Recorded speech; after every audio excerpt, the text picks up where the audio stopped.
အဲ့တော့ဂျာရီကျန်ဒီနေ့မင်္ဂလာရှိလို့ဂျာရီကျန်ကိုကျွန်တော်တို့စပြီးတော့အယူခွင့်ရအဲ့တော့ကျွန်တော်ဖတ်မယ်ဂျာရီကျန်ခန်းကြီးတဲ့ရေ3ကာလအချိန်ရောက်လို့မြည်ပြီးဖြစ်၍ဤနာဂတိကျန်စကားကိုကြည့်ရှုဖတ်၍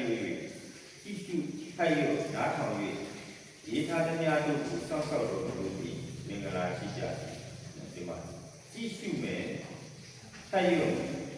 နားထောင်မယ်စောင့်ရှောက်မင်္ဂလာရှိတယ်ဒီဂျာရီကျန်ဟာ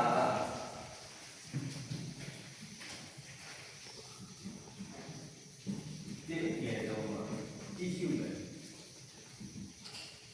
ဖတ်၍နားထောင်စောင့်ရှောက်မင်္ဂလာရှိ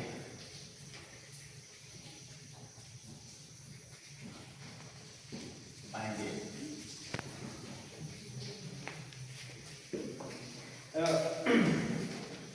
ကြည့်ရှုနားထောင်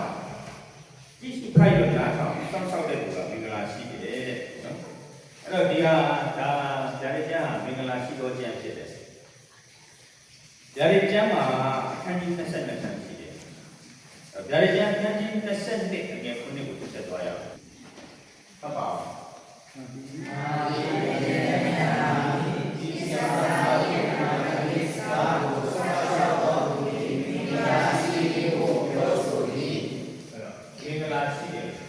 ပထမဦးဆုံးကဂျာရီကျမ်းကိုစပြီးတော့သင်ရင်းမှာမလုပ်ရလဲကြည့်ရှုမယ်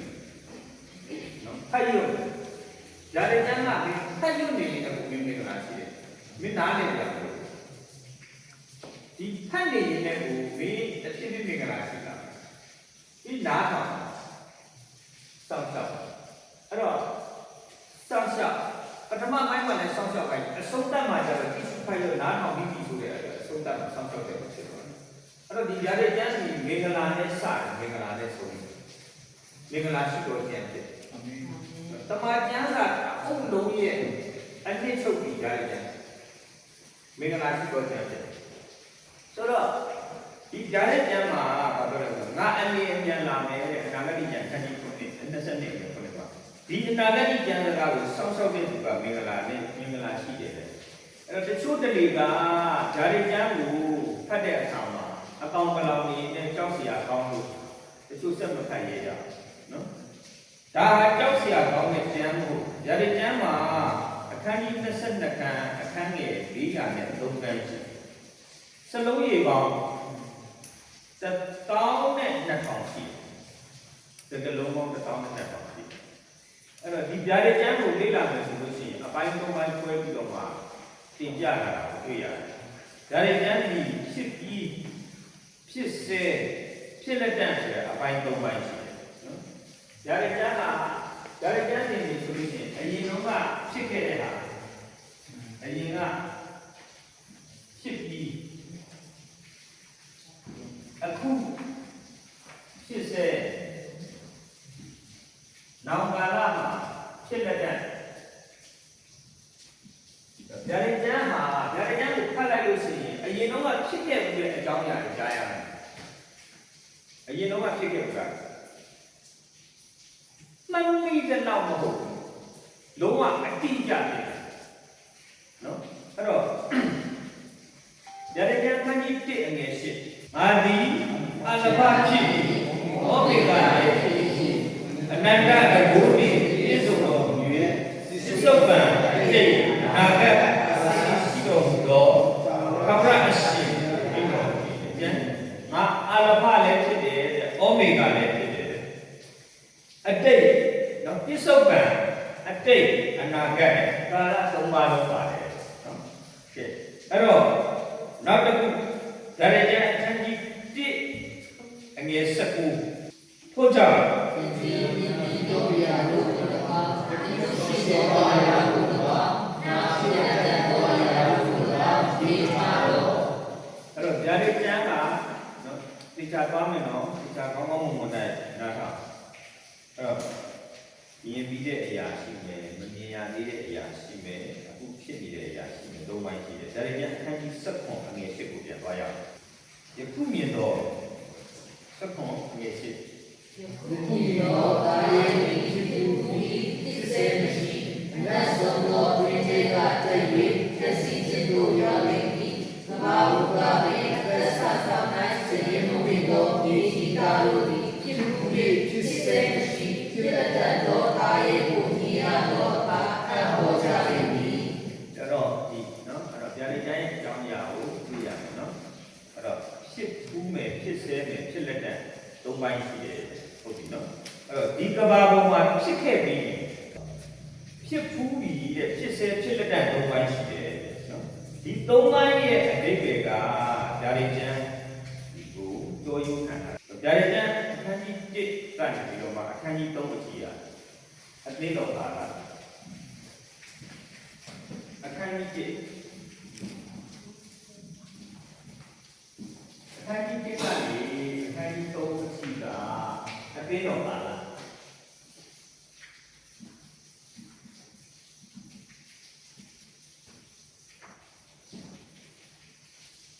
အခန်းကြီး4ကနေပြီးတော့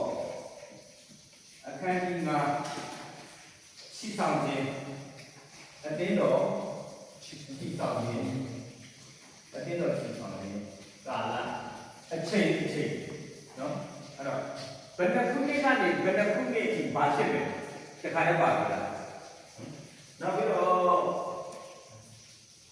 ဒီရှိဆောင်ခြင်းဆိုတော့အတင်းတော်ဒီဘာလို့မှမရှိတော့အဲ့တော့ဒီဓာတ်ကျမ်းမှာအခုအခန်းကြီး4ကနေအခန်းကြီး5မှာ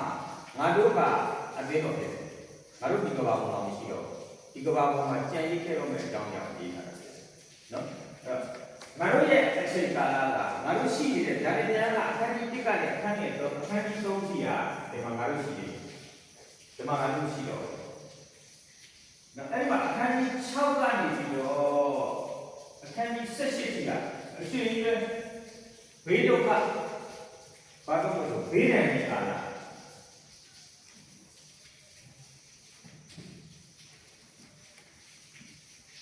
ဘေးဒဏ်ကြီးကာလဒီတဲ့နေရာအခန်းကြီး1 2 3 4 5 6ပါးနေပြီးဆက်ရှိအခန်းကြီး19အခန်းကြီး19ကအသင်းတော်နဲ့အတူဒီမှာငါတို့ကဘာဖြစ်လို့လဲဒီကဘာပေါ်မှာမရှိတော့ငါတို့ကကောင်းတဲ့ဘုံမှာဆောင်ပြပါတော့အသင်းတော်နဲ့အတူ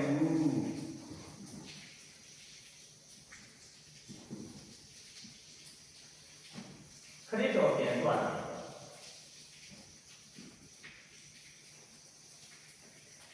ခရစ်တော်ဒုတိယအကြိမ်သွားတယ်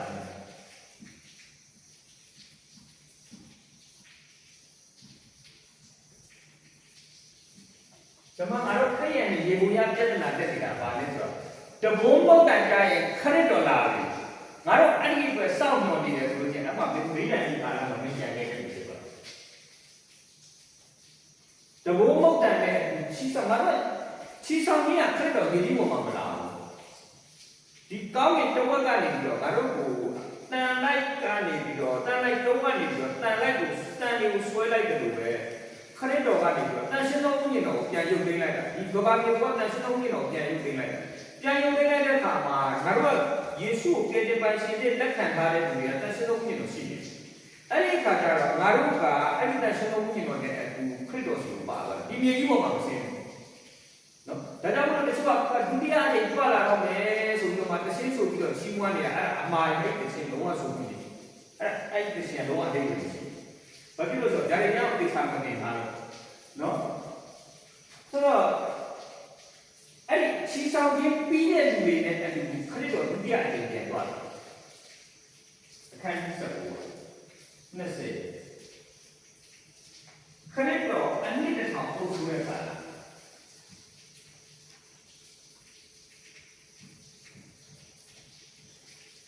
အုပ်ဆိုရပါလား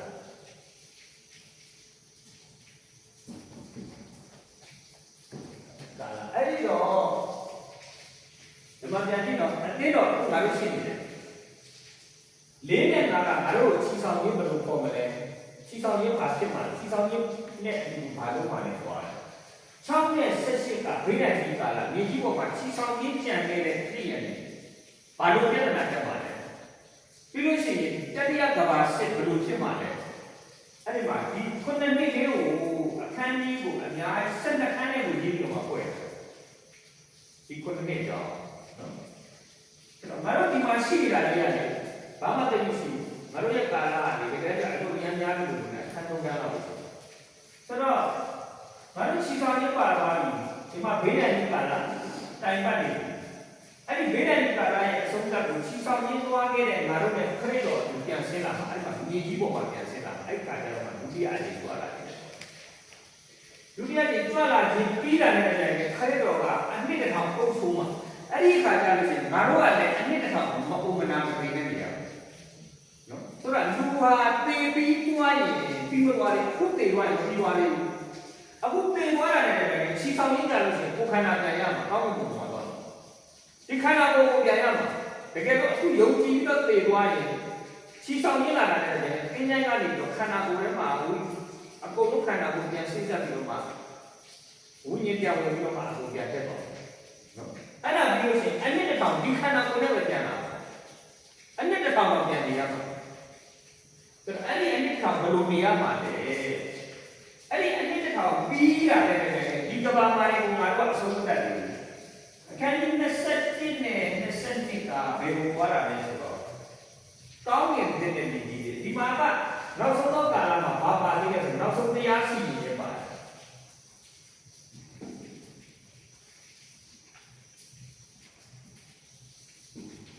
ခရစ်တော်ကိုလက်မခံတဲ့သူတွေကိုသူတို့မွေးကြရတဲ့ဒီမှာဘာအပြစ်လုပ်ခဲ့တယ်ဆိုတာပေါ်ပြီးတော့မှဘာငရဲညာတယ်လို့တခါတည်းတန်းပြောခွဲလို့အဲ့ဒီခါကျရင်ခရစ်တော်တပါးကြီးရတယ်လုပ်ခဲ့တာဘုတော့ငါတို့ပါသွားတယ်ဒါကြောင့်မို့လို့ဒီတို့ဒီဘုရားများဖြစ်ကြတယ်အဲ့ဒီကာလကိုသူပြောထားတယ်ဆိုတော့ခရစ်တော်ရဲ့လက်ခွဲတွေခရစ်တော်ရဲ့လက်ထောက်တွေအကုန်ဖြစ်သွားပြီးတော့မှဒီမြေကြီးပေါ်မှာဘယ်နေရာမှာလို့ပြောမှအကုန်လုံးမရဲသွားရတဲ့လူတွေတရားရှိတယ်အကုန်ပြန်ပြတ်မှာကဘာစတဲ့ရအသက်ရှင်နေတဲ့လူတွေခရစ်တော်ကိုကိုယုံတဲ့လူတွေအကုန်လုံးတရားရှိတယ်ပြောပါအားခဲ့ဆိုတော့နောက်ဆုံးအဲ့ဒါတွေပြီးအနှစ်တစ်ထောင်ငါတို့လည်းကောင်းကောင်းဆုံးဒီမှာနေပြီးဆိုတော့ဒီကဘာမြေကြီးကိုမရဲပြရကြီးလို့ပြောပါမရဲကြရမယ့်လူတွေကိုဘယ်နေရာမှာဘယ်လိုမရဲကြဆိုပြီးခွဲခန့်ထားခဲ့ပြီးတော့မှငါတို့ကကောင်းကင်တဲ့ဒီဂျေရုဆလင်မြို့တက်ကိုတော့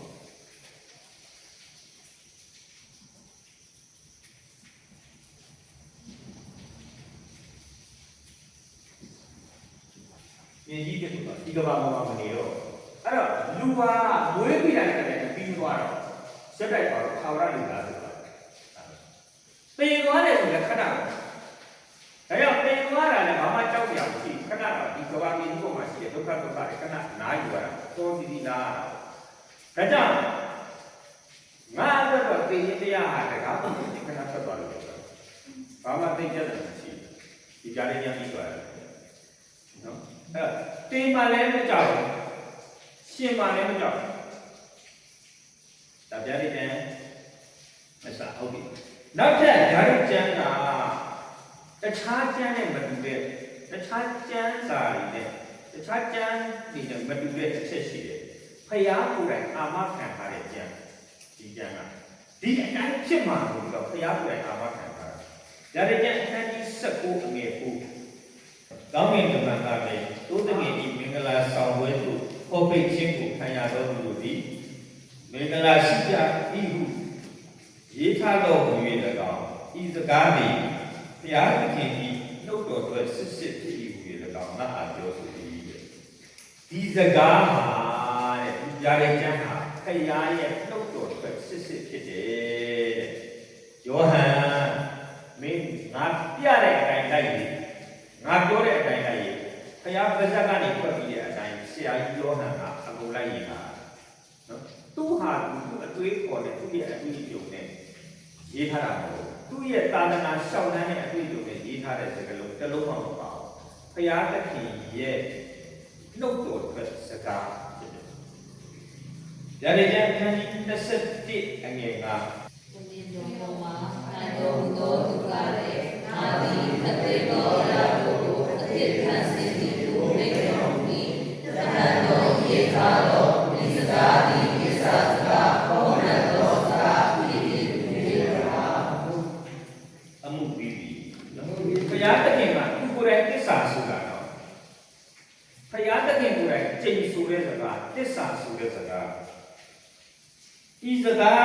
ဟုတ်မှန်သောစကားတဲ့ဒါပါလဲဆိုတော့တကယ်ကိုဘုရားကြည့်ပေးလိုက်တဲ့စကားအာမင်ဒီပြတဲ့ကျမ်းဟာဘုရားရဲ့ထာဝရဘုရားရဲ့စကားစစ်စစ်ဖြစ်တယ်ဒီပြတဲ့ကျမ်းကသွားမယ်ဆိုလို့ရှိရင်ကိုမင်းသားနေရာကနေထားပြီးသွားရတယ်ဒီပြတဲ့ကျမ်းတအုပ်လုံးဒီကျမ်းစာအုပ်တအုပ်လုံးဟာပြတဲ့ကျမ်းကိုထောက်ပြီးသွားတယ်အခုဒီပြတဲ့ကျမ်းကိုသိလိုက်တာနဲ့တည်းကြိုင်နဲ့ကျမ်းစာအုပ်တအုပ်လုံးနားလေပါကျမ်းစာအုပ်တအုပ်လုံးနားလေပါအဲ့ဒီမှာပြတဲ့ကျမ်းသိပြီးပြီဆိုလို့ရှိရင်ဒီကျမ်းစာကိုပဲဖတ် Facebook ကိုပဲကြည့်သတင်းစာကိုပဲကြိုက်တာကြည့်ဘုရားသခင်ငါတို့ဘယ်နေရာရောက်နေပြီလဲငါတို့ဘယ်အခြေအနေရောက်နေပြီလဲဒါပြီးရင်ဘာဖြစ်မှာလဲနောက်နေ့ဘာဖြစ်မှာလဲနောက်လဘာဖြစ်မှာလဲပုံပွက်တတ်သွားတယ်ဒါကြောင့်မို့လို့ငါကျမ်းစာကိုရှေ့ချပြီးမှအေးစေးစေးလေးခံနေတယ်ဒီဒါနဲ့ကျမ်းသင်ပြီးတာနဲ့တကယ်ကြီးကဘာတက်လာလဲဘာဖြစ်တော့ဘယ်နိုင်ငံမှာဘာဖြစ်လဲဘယ်နိုင်ငံမှာဘာဖြစ်လဲအခုကကိုကမင်းသားအနေနဲ့သွားတာဖြစ်တော့ငါနေရာမှာဘာတော့မှမရကောင်းတာ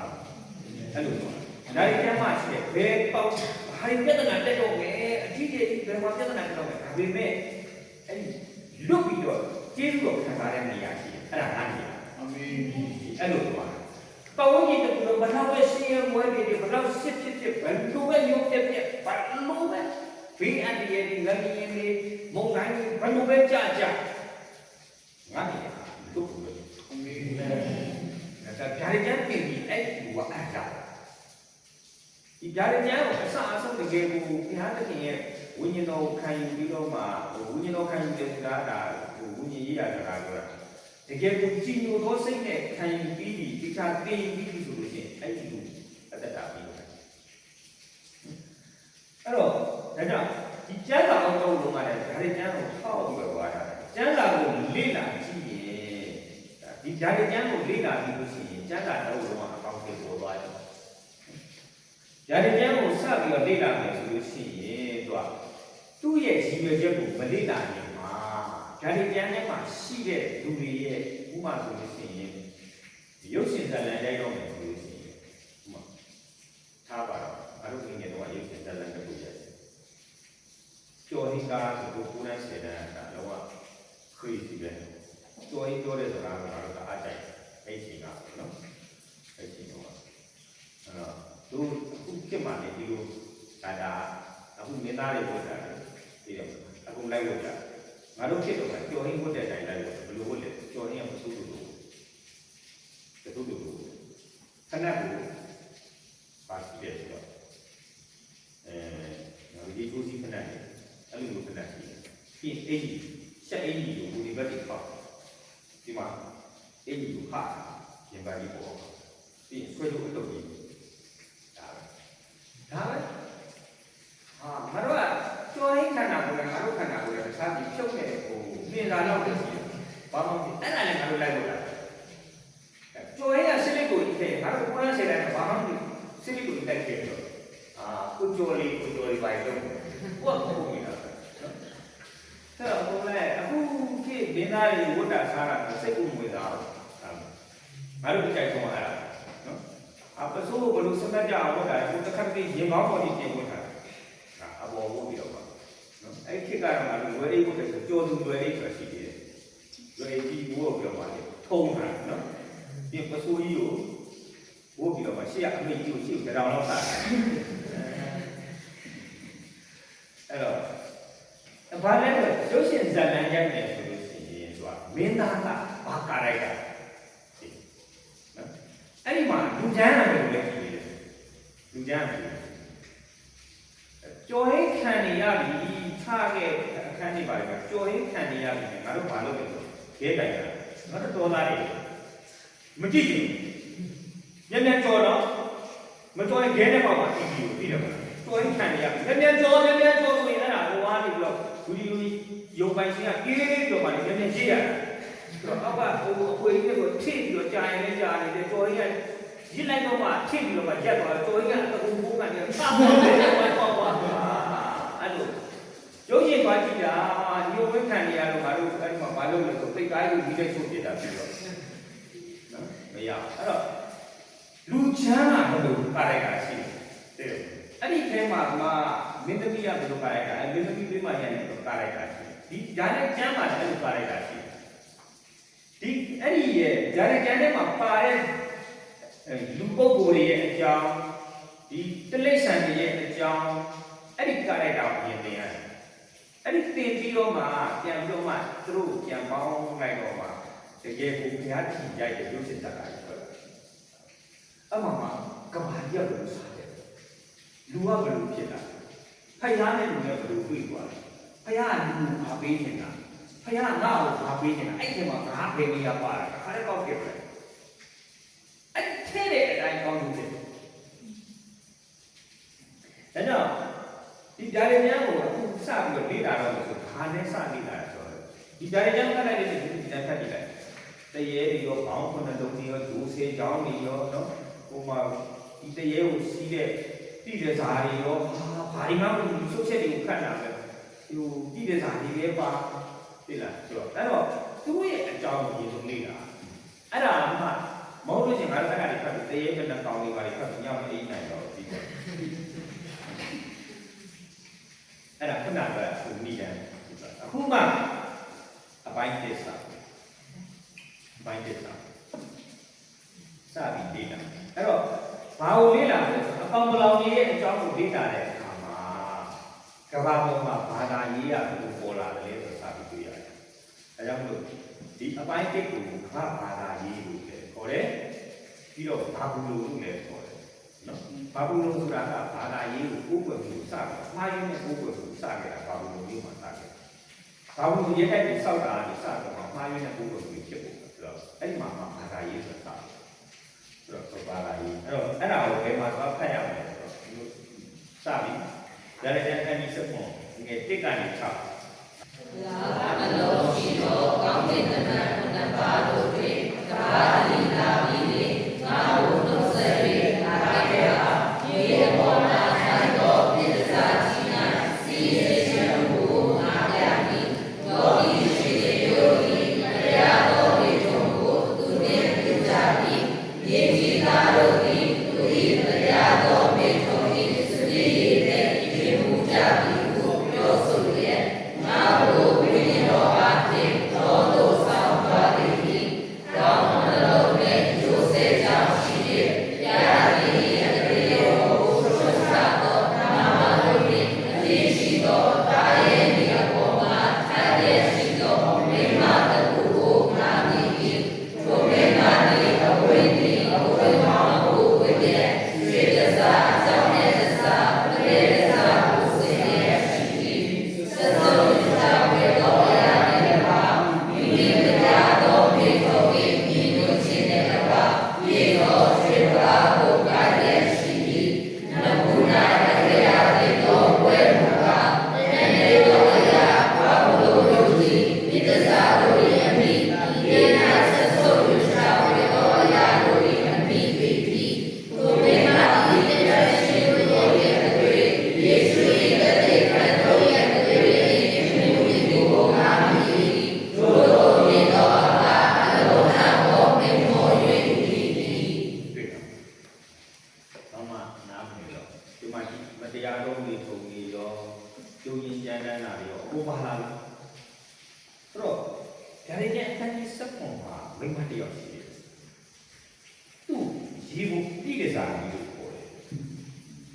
နော်အခန်းငယ်နဲ့ပါရေပေါ်မှာထိုင်နေတယ်သူဘယ်မှာထိုင်လဲဒီပေါ်မှာအဲ့တော့မိမတယောက်တွေ့ရတယ်အဲ့ဒီမိမနံပါတ်1ရေပေါ်မှာထိုင်တယ်နံပါတ်2ဘယ်မှာထိုင်လဲတာရဲပေါ်မှာအဲ့ဒီမိမတာရဲပေါ်မှာထိုင်တယ်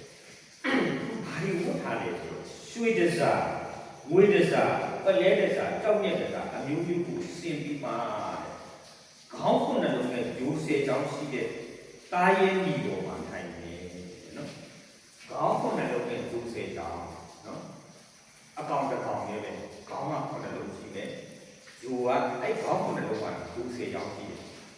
အဲ့ဒီပေါ်မှာထိုင်သူ့ကိုတိရစားမလို့ခေါ်တယ်ဟာအဲ့ဒါနဲ့ဒီဖြားတဲ့ချမ်းကိုရေးတာကဘယ်လိုရေးတာလဲဆိုတော့ဘုရားသခင်က ယောဟန်ကိုခေါ်ပြီးတော့အခုဗီဒီယိုပြတယ်ဆိုတာဒီစက်ကြောလာကြီးမှာရှိတဲ့ပုံရိပ်ကြောင်ပြမင်းမြင်တဲ့အတိုင်းချရည်ပြီးတော့ဟာတိကျတာဆိုတဲ့အမျိုးသမီးကအဲ့ဒီပုံမှာတက်ထိုင်ကြအောင်ဒါပေမဲ့တခါတည်းသူကအတိတ်ကိုဖွင့်ပြတယ်အဲ့ဒီတိကျတာဘာလဲဆိုတော့အံ့ဩလာမြင်တဲ့အတိုင်းချရည်ကောင်းတဲ့လူတွေသူစေတောင်းရှိတဲ့တာရဲကြီးပေါ့တိကျတာဆိုတော့အံ့ဩတယ်ဘာလို့အံ့ဩတာလဲအဲ့ဒီအမျိုးသမီးဟာတကယ်အမျိုးသမီးကိုဆိုလိုတာမဟုတ်ဘူး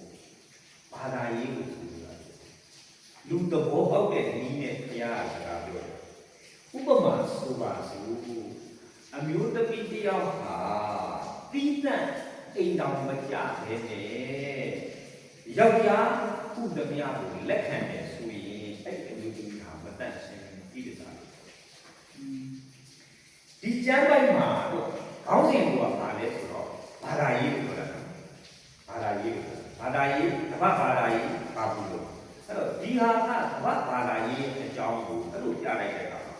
အဲ့ဒီအမျိုးသမီးဟာဝိညာဉ်ရေးရာကိုပုံဆောင်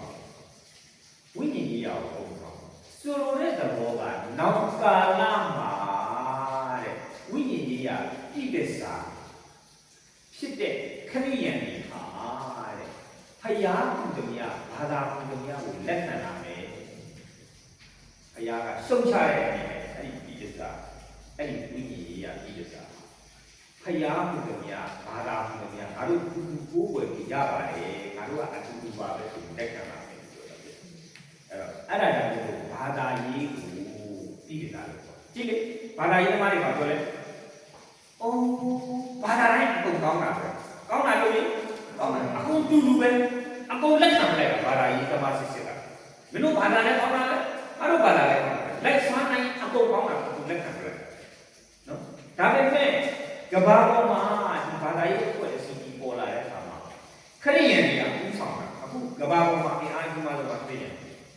အဲ့ဒီခရိယန်တွေကဥဆောင်ပြီးတော့ဘာသာပေါင်းလို့ဆိုတဲ့အဖွဲ့ကြီးကိုပေါက်ဖွဲ့လိုက်တယ်တရားတော်ကအဲ့ဒီအဖွဲ့အကြီးကြီးကိုဝိညာဉ်ရေးကတည်စားဆိုတော့တခါတည်း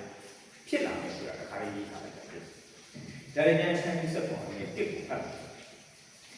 ရေပေါ်မှာထိုင်နေတဲ့ရေကဘာလို့ဆိုလိုတာလဲရေပေါ်မှာထိုင်နေတဲ့ရေကဘာလို့ဆိုလိုတာလဲအဆရာမတို့တွေသူများစိတ်အရှင်နေနဲ့ရှောက်ပြောကြအောင်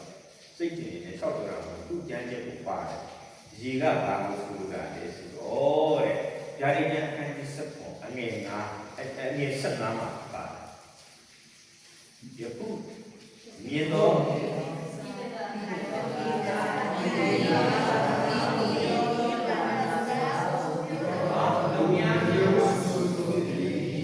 ဘာသာရေးကိုစီပေါ်လာမယ်ဘာသာစကားမျိုးစုံပြောမယ်လူမျိုးစုံပါဝင်လာမယ်ကိုယ်ကမှုလူမျိုးပါဝင်လာဘာသာပေါင်းစုံကမ္ဘာပေါ်မှာလူမျိုးပေါင်းစုံအပေါ်မှာဒီဝိညာဉ်ရေးအတိအကျကြီးကျွမ်းမှုလာကမ္ဘာဘာသာရေးပေါ်ထွက်လာမယ်လူမျိုးပေါင်းစုံအပေါ်မှာကျွမ်းမှုလာမယ်အဲ့တော့ခရိယန်ဘာသာဟာတနည်းကြရင်တဲ့ဖျားမှုတွေများလူမျိုးမှုတွေများကိုယ်ွယ်ခြင်းမှုတွေများကိုလက်ခံတဲ့အချိန်ရောက်မယ်အခုရောက်နေပြီအဲ့ဒါဝိညာဉ်ရေးကပြည်တဲ့သားဖြစ်လာတယ်လူမျိုးပေါင်းစုံရဲ့အထက်မှာနေရတယ်ဒီပေါ်မှာထိုင်နေဆိုတော့လေဘာသာစကားအမျိုးမျိုးကိုယ်ွယ်မှုအမျိုးမျိုးရဲ့အထက်မှာနေရရမယ်လို့ပြောတာဖြစ်ဝိညာဉ်ရေးကပြည်တဲ့သားကြီးဟာနော်ဆိုတော့အခုဒါတွေညာနဲ့စက်ပေါ်အငယ်တစ်ကိုပြန်ဖတ်မယ်နော်နာမနာရှိသောအောင်းတဲ့ဉာဏ်နှစ်ပါးတို့တွင်တပါးပင်လာပြီးငါ့ကိုနှုတ်ဆက်၍ကာခဲ့ပါဒီလိုမှာခိုင်သောသစ္စာကြီးမှသိရခြင်းအမှုကိုငါရသည်ဒါဟာဘာသာရေးဖြစ်တယ်ဣဒ္ဓတာအကြောင်းကိုသိလာတယ်လူနာလေကြီးနဲ့ပေါ်ပြချတာဖြစ်တယ်ဣသရေလလူမျိုးဆိုတာဘာလူမျိုးလဲ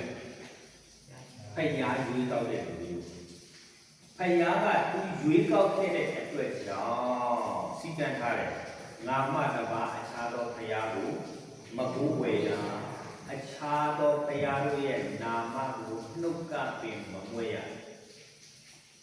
ဒီနေ့မှဒီနေ့တူလာကြတယ်သင်တန်းလာရင်လာကြတယ်လာရင်ဆရာတဲ့ကျွန်တော်တို့တရားဟောပြီးပါတဲ့ပေါ့နော် မမီတို့မှလူကြီးအများကြီးကတင်တန်းတစ်ခုကတော့ရတာဗာတင်တန်းလေးဆိုတော့ခေါင်းဆောင်ကခရိယာဆရာကခရိယာအဲ့ဒီပြခရိယာဘာအခွက်လဲဆိုတော့တူရစ်ကိုင်းတို့တင်တန်းဖွင့်ရင်းနဲ့သူတို့ကတနည်းအားမှာတူရစ်ကိုင်းလုပ်တဲ့အင်္ဂလိပ်လိုဘာလို့ဘာသာစကားတွေကိုတင်ပြီး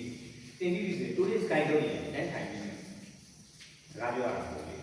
အဲ့တူရစ်ကြီးရှောက်သွားတယ်ရှောက်သွားတယ်အင်းလေးသွားမယ်ဆိုပြီးရင်အင်းလေးကွာဒီဖွဲ့ရအင်းလေးကိုရင်သွားပြီးတော့တင်တန်းဆိုတော့အဲ့ဒီတူရစ်ကြီးရှင်းပြတဲ့အကြောင်းအရာကိုပြောရတယ်ဒါပါပြာမနေ့ကခုနှစ်ကဘယ်လိုမှဖြစ်ခဲ့တာသူ့ရဲ့ဒါဘယ်လိုစိတ်ဝင်စားပြောတာအဲ့မှာခရိယန်ပါဒီလေးကြတော့အဲ့ဆရာမျိုးကြီးဘာဖြစ်လို့လဲဆိုတော့ငါပြောထားလိုက်နာမတော်အခြားသောဘုရားရဲ့နာမကိုနှုတ်ကတောင်မထွက်ရကဲခရိယန်ကြီးတွေဒီလိုပြက်ပြက်သားသားဒီသင်္นานကနေထွက်သွားတဲ့ကောင်ကကောက်ကြည့်ပြီးဟာအဲ့လိုရုံပဲသိတဲ့နေတယ်ဒီခိုင်နေစားနေတယ်မင်းငါ့ကိုကျန်တာတယ်ခရိယန်နဲ့မိုင်းပါတာနော်အဲ့ဒီထဲကတယောက်ကောင်းလေးတယောက်ကပြန်ခဲ့တာဒီသင်္นานပြီးတော့ပြန်ခဲ့တာဆရာကျွန်တော်ကောင်းပြီးပြီဘာဖြစ်လို့လဲကျွန်တော်ဆရာတခုလို့ချင်တယ်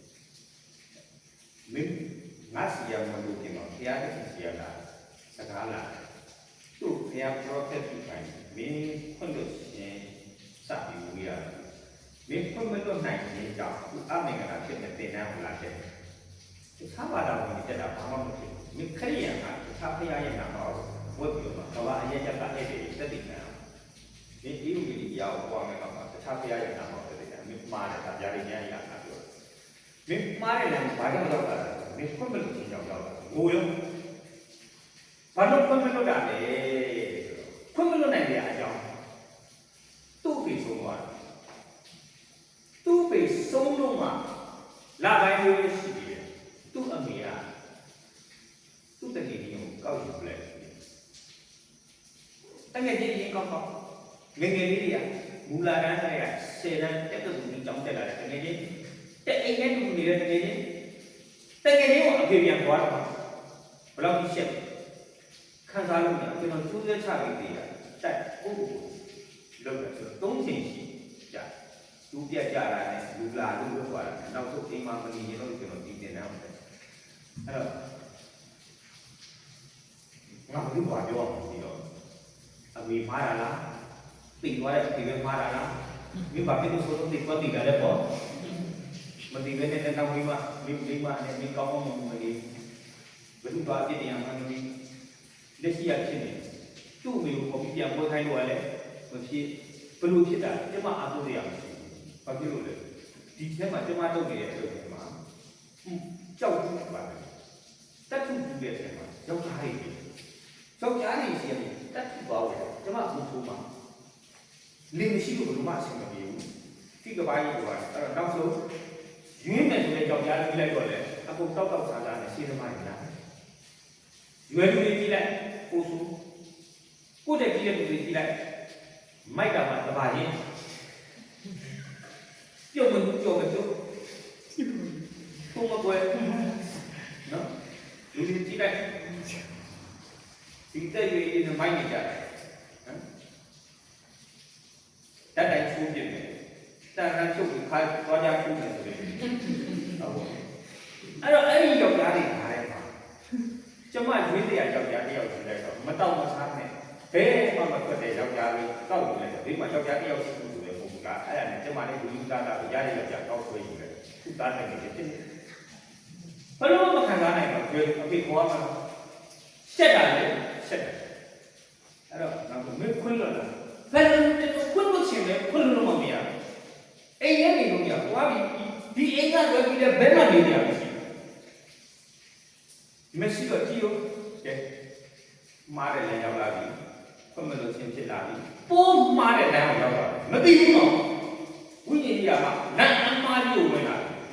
အေးဟုတ်ကဲ့ဒီလိုပါမယ်လူငယ်တွေကတခြားဖရားရဲ့အကြောင်းအာဘအာယတန်တဲ့ကိစ္စတဲ့လူလူပါလို့ကဘုပိကရှိရှင်းကြတကယ်ကြီးရဲ့လို့ဘယ်လိုလုပ်အောင်လွယ်ပါတယ်ကွာလွယ်ပါတယ်ငါလေမင်းတို့မဖြစ်ပြီမဲ့ မင်းလောက်စိတ်နာရတယ်အမှုမျိုးမှကြုံရဒါကြောင့်ငါပွားပြငါလူတယောက်ကိုစိတ်နာတယ်ဘယ်သူမှစိတ်နာတာမဟုတ်ဆရာမတော်ကြခိုင်းမှာစိတ်နာတယ်တကယ်စိတ်ခဲတာအလိုလိုမျိုးသူမင်းနဲ့သူမိုင်းဖောက်ပြန်နေလို့မဟုတ်သူ့ရဲ့အပြုအမူတွေနဲ့ငါတို့ညီမဟာနဲ့ကိုက်မှုတွေလွဲတဲ့အခါမှာငါဘဝရဲ့တူနေဆိုတာဘာသာအစိတ်နာသူ့ကိုစိတ်နာရင်လည်းသူကပတ်သက်တဲ့လူတွေကိုစိတ်နာစိတ်နာရင်ဘုရားကောင်းကြီးတွေဆုံးဆုံးပြီးငါဘဝပြတ်သွားတာမရှင်းပြဘူးအခုငါသူ့ကိုခွင့်လွှတ်တာပေါ့ငါပုံမှာခွင့်လွှတ်တယ်ငါမှာခွင့်မလွှတ်စီရတယ်ဘာမှမရှိတော့ဘူးငါစပြီးကြည့်ကြတော့ဘုရားတခင်ကငါ့ကိုခွင့်လွှတ်လိုက်တာဖြစ်တယ်ခွင့်လွှတ်ရှင်တခင်ရဲ့တာငါခွင့်လွှတ်ရှင်ဘူးတဲ့ခွင့်လွှတ်ရှင်ငါအမှုရဖြစ်တယ်ဒါကြောင့်မို့လို့ငါခွင့်မလွှတ်နိုင်တဲ့လူဘယ်သူမှမရှိတော့ဘူးသို့တော့ငါစိတ်နဲ့ငါခွင့်မလွှတ်နိုင်ခရစ်တော်နာမနိုင်တယ်ငါခွင့်လွှတ်နိုင်မှာဖြစ်တယ်ငါနေ့တိုင်းငါခွင့်မလွှတ်နိုင်တဲ့လူရဲ့နာမည်ကိုဘောခံဥပမာပြောရရင်စမတော်တာသခင်ရှိတော်နဲ့ငါခွင့်လွှတ်တာဖယားတခင်ကအခဲနဲ့ခွင့်လွှတ်ပေးပါဖယားတခင်ကအခဲနဲ့ခွင့်လွှတ်ပေးပါဖယားကအခဲနဲ့ခွင့်လွှတ်ပေးပါအဲ့ဒီလိုကအကျဉ်းချင်းနေ့တိုင်းဘောခံအင်ဂျန်သွားလိုက်ညံခဖြစ်လိုက်စိတ်ညင်လိုက်စိတ်ကိုလိုက်ဒါကငါဘလို့ညံဖြစ်တယ်ဘလို့စိတ်ကိုဘောခံနေမရဘူးတနည်းကတော့လေးလဲသွားလိုက်ဟောအဲ့ဒီရဲ့ဝိညာဉ်ရေးရာရဲ့မူထခြင်းဟာအဲ့ဒီကလေးစီတော့ဘူးဆရာလူလိုတိုက်ဆိုအမေနဲ့အခုတကယ်ချင်းတခင်ရှိတော်မှာလည်းငါဖွင့်လို့ပြပြောငိုတာငိုရင်းနဲ့အဲ့ဒီကလေးကဘုဒ္ဓတော်ကိုဆက်ဆရာကျွန်တော်ဒီလိုကြီးပြန်သွားအမေရောဘာရောဖွင့်လို့တကယ်ချင်းအဖေပေါ်ပလိုက်တိုင်းနေနေလိုက်အမဖျားနေသူ့စာကောင်းကြည့်သူ့အမေလုပ်တဲ့အလုပ်လုပ်ပြီးသူ့အလုပ်သူပြန်ကြတယ်သူဝယ်ခဲ့မဲ့ဒီတိုင်းနဲ့သူကကြရမယ်မောချီမတတ်တယ်အဲ့ဒီလူငယ်လေးဟာဘာဖြစ်ဖြစ်ဆူတောင်းခံဆရာပြောဆူမတောင်းခံဆူတောင်းခံနေတရားနဲ့မနေတာမိမကြီးဆရာကျွန်တော်ဘာလို့မိမကြီးနောက်နေ့မိန်းကလေးတယောက်อยู่တော့ဆရာဘယ်လိုကလေးတယောက်อยู่တော့ငါဆူတောင်းဖို့ကလေးတယောက်ရနောက်ထပ်ထိုက်ရအခုကလေးကြီးကတားတယောက်ကိုတယောက်ကိုတော့ငါစီကိုတဲ့နိုင်ကြီးရောက်တော့ဒီကပြည့်ရဲ့မင်းငါစီကိုဆက်တွေ့တာကြာပြီဆက်တွေ့ဖို့တရားရှင်ပြင်ဆင်ပေးလိုက်ပြီမလားဟုတ်တယ်ပြင်ဆင်ပေးလိုက်ငါသိတယ်ဘာဖြစ်တာကျွန်တော်တဲ့ဒီစသွားရောက်တာတေးလေးတောင်ရောက်တာလေလိမ့်သွားလို့ငါစတောင်းပြီးတော့မင်းအဓိကဒီကောင်စတောင်းခံလို့တရားရှင်ဆက်တွေ့ဘာဖြစ်လို့မင်းငါနဲ့ဝေးလာကြအဲ့တော့ဝိညာဉ်ဖတ်ပြီးတော့ဝေးလို့မရအောင်စတောင်းခံငါစတောင်းပြီးပြီရတယ်အဲ့ဒါဒီမှာစတောင်းခံရံကုန်သွားခံနေကြတာဆရာတဝက်ရတယ်မဟုတ်တဝက်မဟုတ်ကိုရ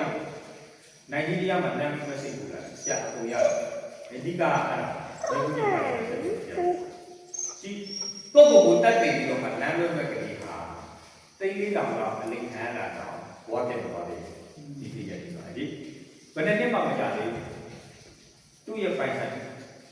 နော်ဒီနောက်ကြသွားပြီးဒါဒီနေ့ရောက်နေတယ်နေသွားပြီးဒီလောက်စစ်ဖြစ်နေတဲ့မှာသူတို့အိမ်ယာချမ်းကြီးဘာမှထိခိုက်မှုမရှိဘူး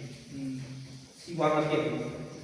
သူများကစစ်ဖြစ်ပြီးတော့အဲ့ဒီဘက်မှာအကြီးကျယ်နေတာသူကစီးပွားနေတယ်ဒီတော့ဝိညာဉ်ကြီးမှာခရီးကြီးတောက်တယ်ဟောတိသွားတယ်ကိုယ်ဘယ်သူလဲဆိုတာကိုတိသွားတယ်အဲ့ဒါပြောတယ်နော်တချို့ဆရာတွေဟောတာလေကိုယ်ဘယ်သူလဲဆိုတာကိုတိဆရာတက်လာတော့နေတော့ကိုယ်ဘယ်သူလဲဆိုတာကိုတိလို့ရတယ်ဒီတိုင်းစိတ်တောက်နေရတော့အဲ့လိုဘုံထူလာတော့မှဘယ်လိုထူရမလဲကလေးအဲ့လိုကျွန်တော်တို့ပါလဲတယ်ဆရာတော့မှလည်းကိုယ်ဘယ်သူလဲဆိုတာကိုတိလို့ဖြစ်နေဟုတ်လားဆရာကတော့နောက်လာကိုယ်ဘယ်သူလဲဆိုတာကိုတိရတယ်ကိုယ်ဘယ်သူလဲဆိုတယ်ဆရာရောဆရာကိုဆရာပြီလို့လာဖြစ်ဟုတ်လားအဲ့တော့ဟုတ်ပြီဣသရေလလူဆိုပါတယ်တခြားတရားကိုကိုယ်ပဲရှိတာမရှိဘူးတခြားတရားကိုကိုယ်ွယ်တဲ့အချိန်မှာတရားကဘယ်လိုတတ်မှတ်လဲယေရမိနာဂတိပြန်ခန်းကြီး6နေကိုအေးအဲ့ဒါကြောင့်ဆိုတော့ကျမ်းစာသဘောက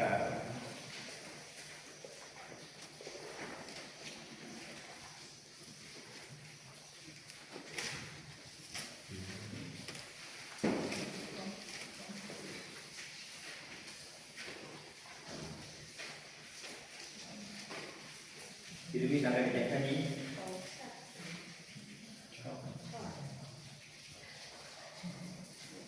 ဒီ6ကနေယေရမိနာလည်းခန်းကြီး3နဲ့6ကနေ9ပတ်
စိတ်တော်တစ်ပင်အောက်မှာတဲ့မတရားမေကူပါပြုတယ်ကြောက်နေလည်းတော့တစ်တုံးနေလည်းတော့လူနဲ့တော့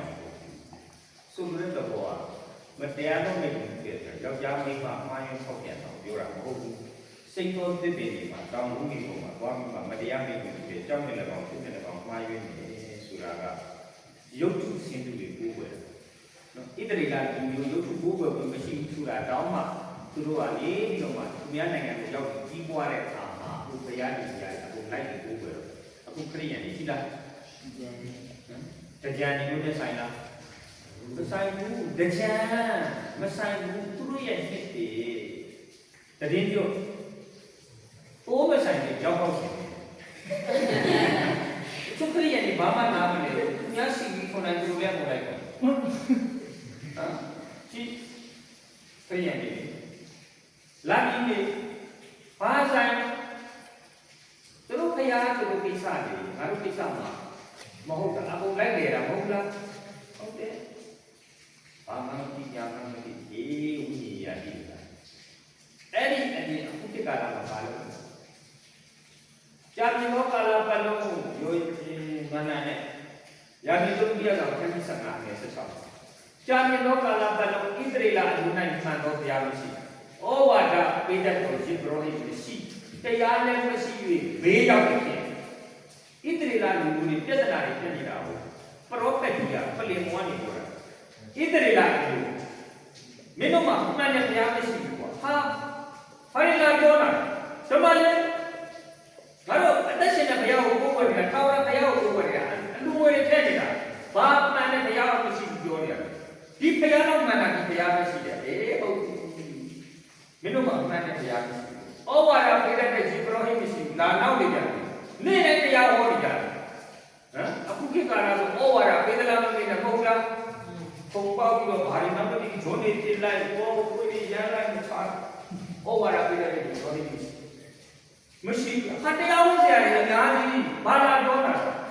။တရားလည်းမရှိဘူးဘေးရောက်တယ်။ဒါလည်းအလုပ်ဖက်အောင်ဟောနေတာတရားမရှိဘူးပြောသေးတယ်။မင်းဘာတွေပြောတာလဲပရောဖက်ကြီးပရောဖက်ကြီးကဘာပြောလဲဆိုတော့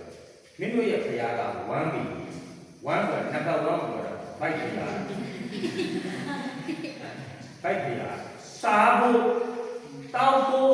ဒါပဲအိမ်အောင်ရှိဝင်ဘာကျင်းမှာလဲဟာဖဲလာမလို့ရှိဖို့ကတော့မမေးဘူးဘာကျင်းမှာလဲမင်းတို့ဘုရားက1 B ဣသရေလအမျိုးကအေးထာဝရဘုရားကိုကိုယ်ပဲမှန်တယ်ကွာမင်းတို့ထာဝရဘုရားကိုကိုယ်ပဲနေတော့ကြားတယ်ပဲအသက်ရှင်တဲ့ဘုရားနဲ့ပို့ပြီးဆွဲလန်းတဲ့အရာအဲ့ဒါဒီဘုရားပဲဒီဘုရားမင်းပြောတယ်ကွာကောင်းကြီးဖြစ်လို့ဗမာပတ်စံသွားလို့ထုတ်ပြီးတာနဲ့ဘာလို့လဲဆိုတော့အိမ်တန်းပြန်မလာသေးဘူးဘာလို့လဲဗမာပတ်စံသွားလို့ဘာလို့လဲမမြင်ဘူးတဲ့ပတ်စံတရားလားဘာလို့လဲတခါတဲ့ငါမိမမခောက်ဆွဲလို့ကြိုက်ချင်ဟာတာကဘာကြိုက်တယ်ဖယားကဆေဘုဒ္ဓကိုဖခင်ကျင်းတော့မရှိမနိုင်ဘူးမိမကဖယားရှိတယ်ဟမ်ပတ်စံ ဆိုင်ရာဘယ်လိုပုဂ္ဂလဲအဝိဇ္ဇဘုရားတည်းဝိဇ္ဇဘုရားတည်းဘယ်လောက်ကိုမဲမှာပဲအဝိဇ္ဇကောင်းကြီးကိုဘယ်လိုမဲတယ်လို့သိမလို့အောင်ပြောလို့နော်ဆိုရရှင်သာကြီးအဝိဇ္ဇဘုရားတည်းတရားဟောလိုက်ပါရဲ့ကျွယ်ဝဖို့ဖယားပါတော်တယ်လဲဆိုတာသိချအချက်နဲ့အနဲ့ဘုရားပြောတဲ့ကျမ်းစာလည်းမရှိဘူးဒီဖယားကိုကိုယ်ဝယ်ရတယ်ငါတို့ရှင်းရရမလားကွာကိစ္စနဲ့ပေါင်းကြောင်းကြားဆိုတာမှာရှင်းရဲပါလေစက်ကပ်ပါတယ်ဒီအများကြီးနဲ့တယောက်ပဲဒီမှာဆရာကြီးယူတတ်တယ်ကားလည်းမရှိဘူးတိုက်နဲ့လည်းမရှိဘူးဇောက်ထုံးချိတ်ပြီးတော့သေကန်ကြီးကိုယာရီပြန်ကြီးကိုယာရီပြန်ဘာသာပြန်သွားသေးတယ်ဒီတူပြန်သွားခဲ့တာရှင်းရဲခံပြီးတော့ခဏတော်တော့ရှင်းရဲခံခံသွားတာဆရာကြီးကတည်းကကျမ်းစာရေးနေတာဟောဟာလေလုယာဘုရားကင်းရှိပြီသူမတော်လုံးနေဘာဖြစ်ပြေဝမှုပါဘုရားကင်းအဲ့ဒီမှာလေဓမ္မဟောင်းမှာလည်းဘုရားကင်းကြီးဘာပြောလဲအဖို့ခရခြင်းမှာတရားဟောကြတယ်ဒီဘရောဟိတ်ကိုပြောတယ်ကြည့်ဖယားမှားနေပြီအဲ့ဒါလည်းမတရားဖြစ်ဘူးပလင်မောကနေမတရားဖြစ်ဘူးဘလောက်ချက်เสียအောင်နော်အဲ့တော့တိပ္ပဇာလို့ကြောင်းကိုတွေ့တာဒီအသက်ရှင်တဲ့ဖယားတဲ့ဆွဲလိုက်ရမှာကျမ်းစာရေးတာကအလကားမှမဟုတ်တာတချို့တရားဟောဆရာတွေကျမ်းစာတစ်ပိုင်းမှမဟုတ်တာလည်းတရားဟောသွားတယ်သူတို့ပဲကျမ်းစာကိုသိပြီးတော့မလို့ဒါပဲရင်းရေးထားတဲ့လူကမှားတယ်လို့နော်ဒီဆရာကြီးဘုရားတန်တယောက်တည်းဆင်းရဲခံတာအမှန်တကယ်ဒီလိုကောင်းကြီးဖြစ်လို့ကြည့်မင်းဆင်းရဲမခံရင်ဘယ်လိုကောင်းကြီးဖြစ်မှာလဲအဲ့အချိန်တိုင်းရချမ်းသာပါအဲ့ဒီချမ်းသာခြင်းကသူ့တိုင်းပြည့်တယ်ຢာရိကျမ်းထဲမှာအဲ့ဒီခေတ်ကာလကဆင်းရဲခံရတယ်ဆင်းရဲခံရတဲ့ခေတ်ကာလတစ်သက်ရှိတယ်ဒီခုနခန္တီတစ်ကနေခန္တီသုံးခုရှိရတယ်ဆင်းရဲခံပြီးတော့မှစက်ကတ်တဲ့ခေတ်နော်လွတ်လွတ်လပ်လပ်ကိုဝယ်ရတဲ့ခေတ်တွေ့ဝဝနဲ့စက်ကတ်ရတဲ့ခေတ်အဲ့ဒီခေတ်စနစ်တွေအတိုင်းဥပ္ပဒေကကျမ်းစာအားဖြင့်ရှိတယ်ဒါကြောင့်မို့ဆင်းရဲတဲ့အမှုတော်ဆောင်တွေကိုပြစ်တင်ကြဲရတယ်ဆိုတာအင်မတန်အမေရတယ်နော်သူတို့ရဲ့နှလုံးသားကိုသူတို့ဟာသူစက္ကန့်မှာပြည့်နေရနော်စဉ်းစားကြည့်တရားဟောရခြင်းအခန်းကြီး7နဲ့ငယ်နဲ့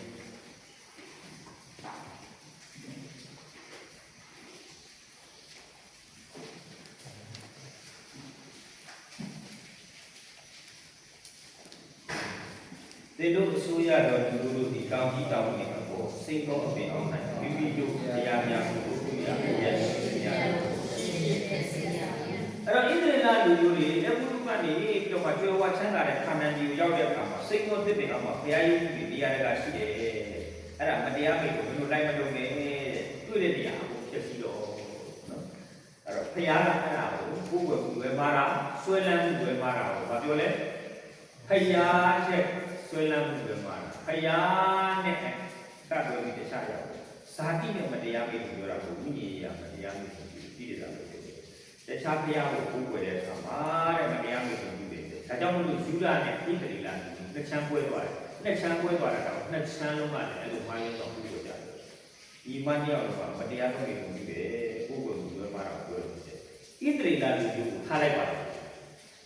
ယေရှုခရစ်တော်ကိုယုံကြည်တဲ့သူမျိုးကယေရှုခရစ်တော်ကိုယုံကြည်တဲ့သူတွေကဘာပါလာလဲခရိယံပါလာ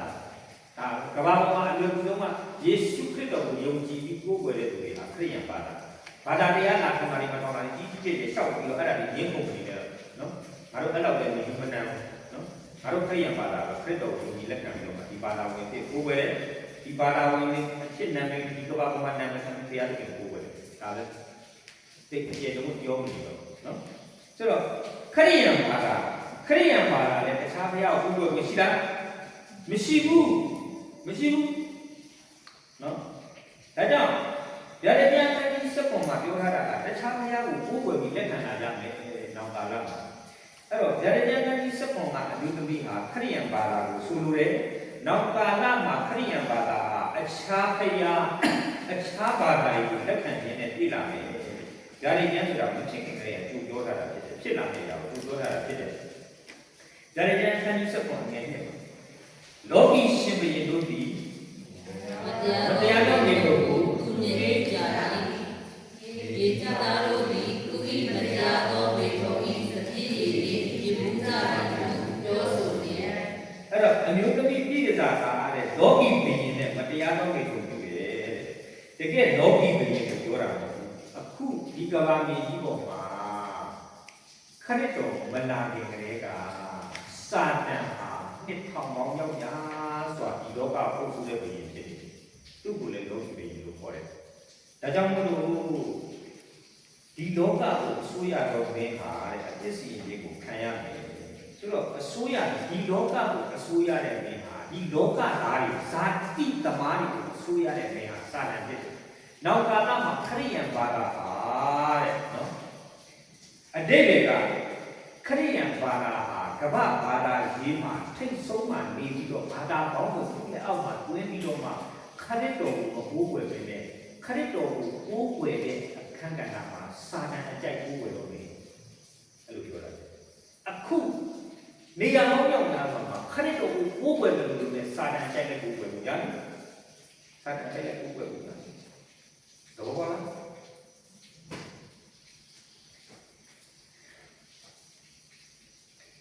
နိကောခန်းကြီးလေးနဲ့၃ကနေပြီး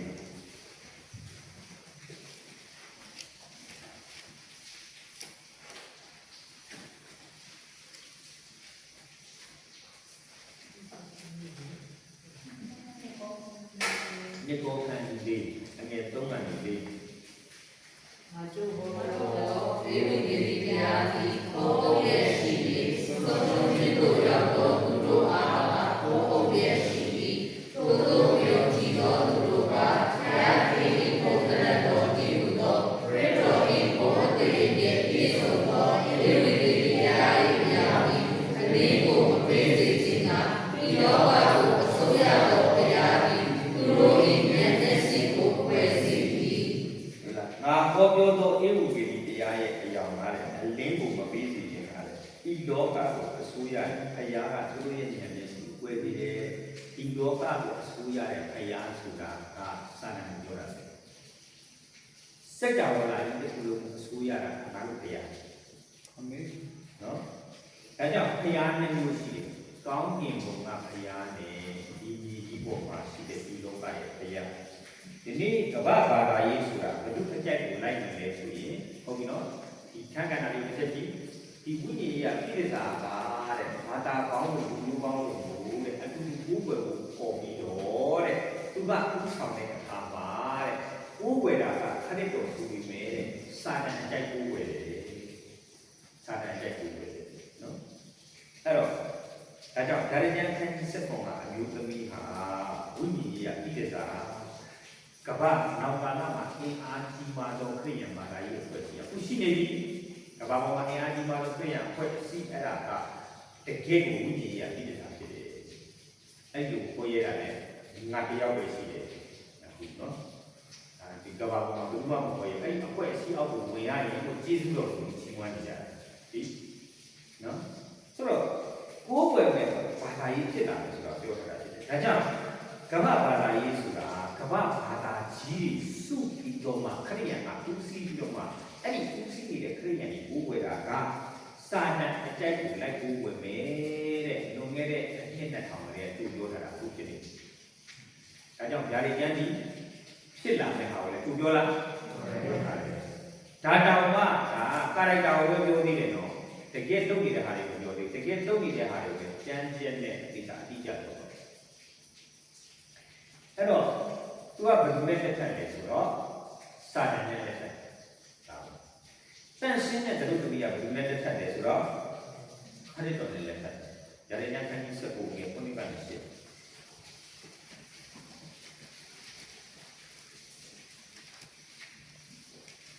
ငါတို့ဒီဝမ်းမြောက်ရှင်လန်းကြကုန်တာသုံးတော်ကိုစီးပွားကြကုန်တာ အကြောင်းကဘုရား၏မင်္ဂလာဆောင်ပွဲကိုခံနေရှိသည်သူ၏မိမသည်ကိုကိုတစားစီပြီးကိုစီဝေတော်ဘုရားတို့၏အတန်သမုဒ္ဒရာတန်ဒီစွာသောဘုသူတန်ကဲ့သို့ငါကြ၏ကိုမိမသည်စင်ကြယ်ကြောင်းလက်တော်ဝိသောကိုဝိစီရတော်အခွင့်ကိုရသည်ကိုဝိသောဘုရားတန်ရှင်းသူတို့၏ကြောင်းမှခြင်းဖြစ်သည်ဟာတန်အောင်စရာငါတို့ဒီဝမ်းမြောက်ရှင်နိုင်ကြပါဘုံတော်ကိုချီးမွမ်းကြပါအကြောင်းကသူငယ်မင်္ဂလာဆောင်လို့ခံနေရှိသည်သူ၏မိမဒီကိုကိုတဒါရှင်ဒီစီဝေတော်လူများတို့အတန်ဒီဗါတဲ့လေသမုဒ္ဒရာတန်ရင်းစွာတော်ဘုရားတန်ပြည့်စုံလာကြ၏တန်ရှင်တော်တို့သည်ဆိုတာကမင်းအကွက်အစီကြီးကြီးအောက်မှာမဝင်ရရင်ဒီပစီလောကဘတ်ကိုယူသေးပြီးတော့မှကိုးကွယ်နေမင်းတနည်းစီဆောင်ရင်းပါစီဆောင်ရင်းပါတဲ့အကွက်အစီကြီးလေးဘယ်လောက်များလဲဆိုတော့ကောင်းကင်ဘုံပေါ်မှာလေခရစ်တော်နဲ့လက်ထပ်မယ်တဲ့ခရစ်တော်နဲ့လက်ထပ်မယ်ဆိုတာဟာခရစ်တော်ကနာဘူးလားဒါတော့အများကြီးဘုရားတွေအများကြီးပါလားအဲ့လိုမဟုတ်ဘူးတော့သွားမတင်နဲ့လက်ထပ်တယ်ဆိုတာကလူနားနေတဲ့လူနဲ့ပြောဆရာနဲ့လက်ထပ်တဲ့အမျိုးသမီးဟာဆင်းရဲခြင်းဆင်းရဲတဲ့ချမ်းသာတယ်သူဟာသူဘယ်ဘဝကနေလဲလာတာဥပရိယဆရာရဲ့ပိုင်ဆိုင်မှုအခွင့်အာဏာအားလုံးကိုဥတွဲအမွေဆက်ခံနေစီတယ်အဲ့ဒီသဘောပဲချီဆောင်ခြင်းပါသွားတဲ့လူတွေဟာစัจ java လာများရှင်ဖယားသခင်ရဲ့အမွေဥစ္စာတွေခရစ်တော်ကိုပေးတဲ့အမွေဥစ္စာတွေကိုခရစ်တော်နဲ့လက်ထပ်တယ်ဆိုတာထာဝရဘုရားကခရစ်တော်ကိုပေးလိုက်တဲ့အမွေဥစ္စာတွေအားလုံးကိုကောင်းကင်ဘုံမှာညီလူညီမျှခွဲယူပါအဲ့ဒါပြောအခွင့်အာဏာတကူပေးတဲ့အကုန်လုံးခွဲယူပါခရစ်တော်ရတဲ့ကဲ့သို့အကုန်ရတယ်အဲ့ဒါကိုလက်ထပ်တယ်ပေါ့အဲ့လိုလက်ထပ်ဖို့ပွားတာဘယ်လောက်လဲသမုဒ္ဒရာကကဲ့သို့များတယ်အခုဒီထဲမှာလူလေးစင်းလေးတောင်မှဘယ်လောက်ကိုကြည့်ကိုကြည့်အတန်ကြားတယ်လူတွေစကားတော့သမုဒ္ဒရာတွေမှာတိုင်းလုံးကြီးကို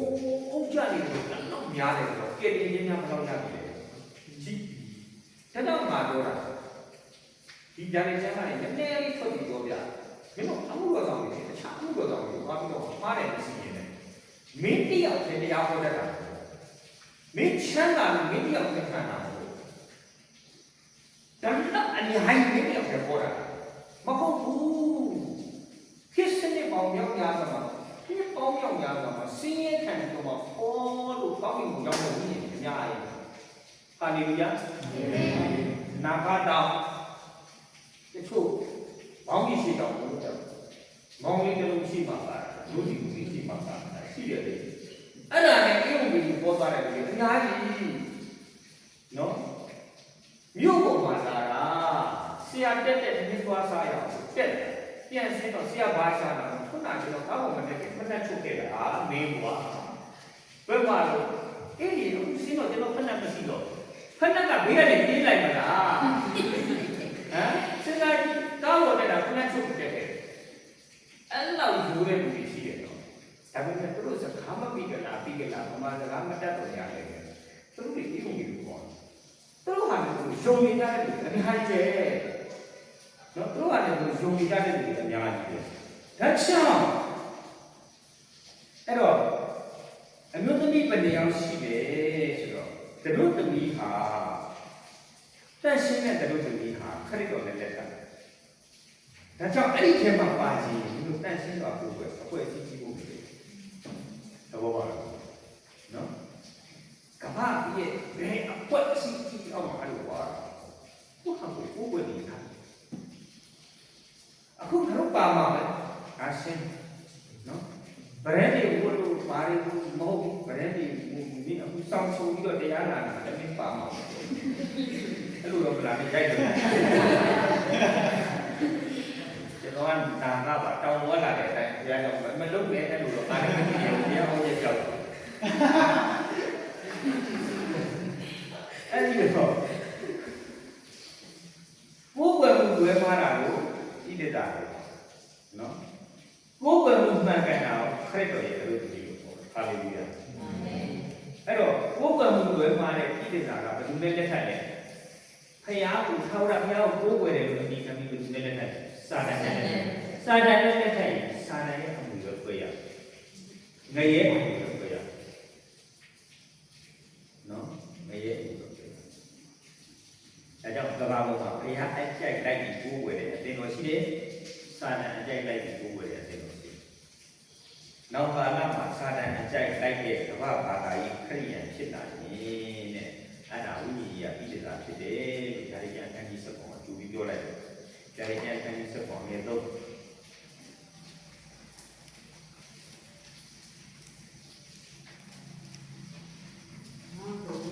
ဝိညာဉ်တော်အားဖြင့်တော်ကိုဆောင်သွားစေပြီးကောင်းနှလုံးနှင့်ကျိုးဆဲကြောင်းရှိ၍တရားသင်၏အသေးတော်ကိုရှုံချတော်နာမတော်နှင့်ပြည့်စုံသောကာယေတိဘောမှာထိုင်ရဲ့ရှိသောမိမတို့ကိုနာမည် ပြည့်တွေ့တာအဲ့ဒီအမျိုးသမီးကတဲ့အငယ်တစ်မှာအဝတ်ဒီကိုမောင်ရွှေတစားမူတစားဗလက်တစားစင်ဒီပါစတိရေကိုကိုင်ပြီးပါကာယေတိဘောမှာစီထားတယ်ကောင်းတဲ့လုံးနဲ့ကျိုးဆဲကြောင်းရှိတဲ့တာယေတိတဲ့ဆိုတော့တာယေဆိုတာကနောက်မှာကျမ်းပိုက်ပြီးပါလားတာယေဆိုတာကကမ္ဘာဘာနိုင်ငံရေးကိုဆိုလိုတာဖြစ်တယ်နော်နိုင်ငံရေးကိုဆိုလိုတာဖြစ်တယ်ဟုတ်ပြီဒီဟာကနံပါတ်1ကဘယ်မှာထိုင်လဲဒီပေါ်မှာထိုင်တယ်ဘာလဲဘာသာရေးတနေ့ကျရင်ခရိယန်ကခေါင်းဆောင်တဲ့အပွဲအစည်းဟာတဲ့မှားရင်းနဲ့ပြင်မကိုးဝယ်ရတာတဲ့ဘာသာရေးမှာလည်းအကြီးဆုံးဖြစ်မှာနိုင်ငံရေးမှာလည်းအကြီးဆုံးဖြစ်မှာနိုင်ငံရေးရဲ့အထက်မှာရှိမှာနော်ကမ္ဘာနိုင်ငံရေးရဲ့အထက်မှာလည်းရှိမှာနိုင်ငံရေး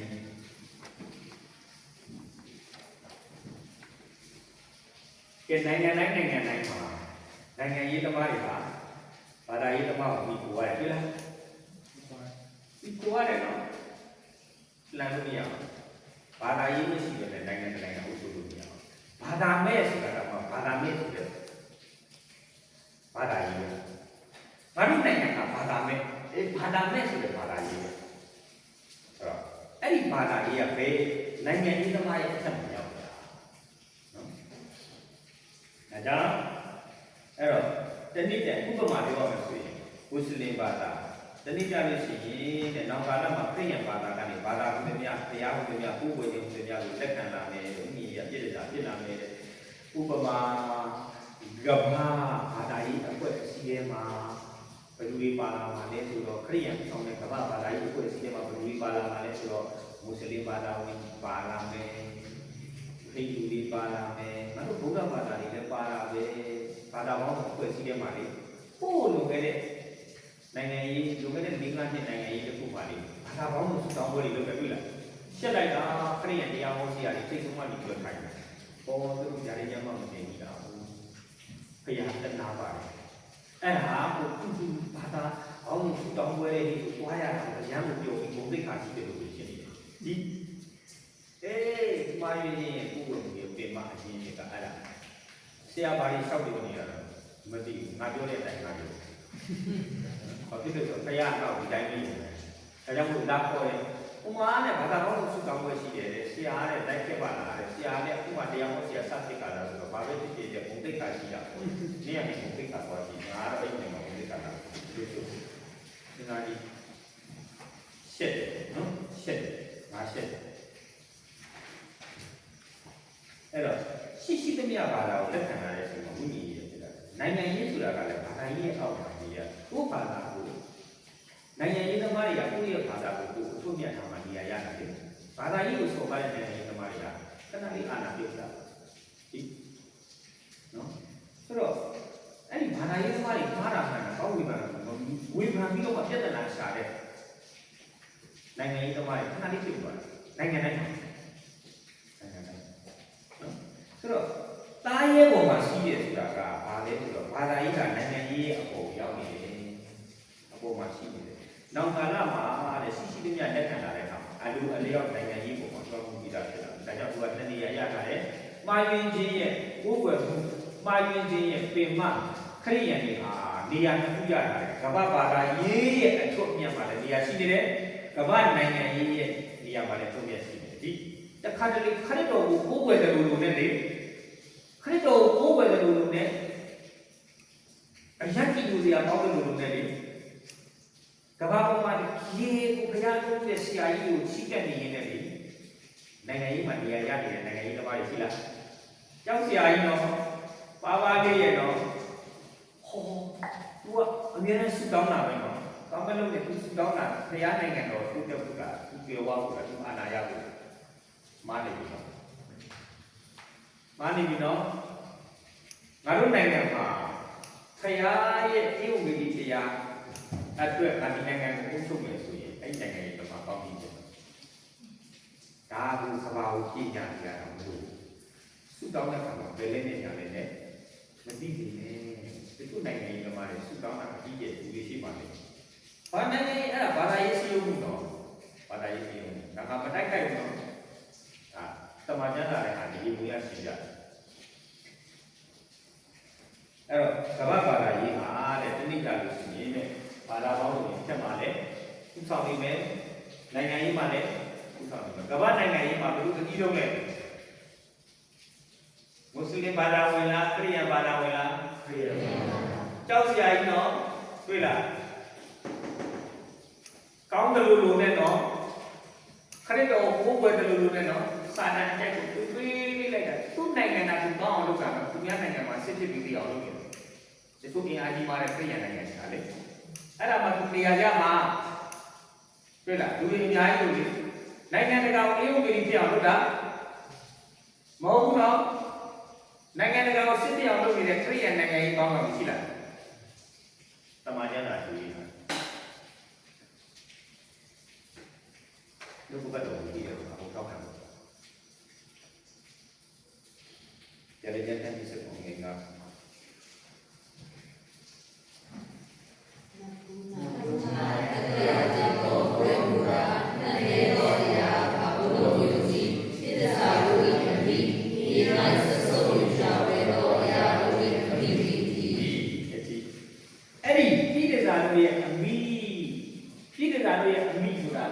ဘာသာရေးရဲ့အကြီးဆုံးမှန်းရင်းရဲ့ကိုယ်ွယ်မှုမှန်းရင်းရဲ့ပင်မဆိုတာအမိ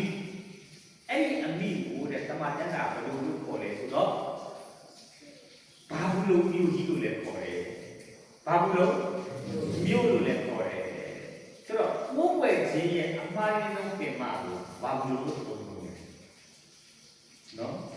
တိတ္တဇာတို့ကြီးအမိတဲ့ဘာသာရေးအမိဆိုတဲ့အဓိပ္ပာယ်ကဘာလဲဆိုတော့ဥပမာပြောရမယ်ဆိုလို့ရှိရင်အမိဆိုတဲ့အဓိပ္ပာယ်က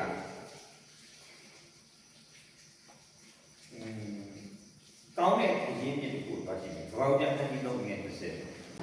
ဘုရားလူကြီးမိမိများကိုဇေဝဤပြည့်မဲ့၏အကြောင်းမူကားသူဖြင့်တသက်ရှင်တော်သူအပါလို့ဤအမိဖြစ်သည်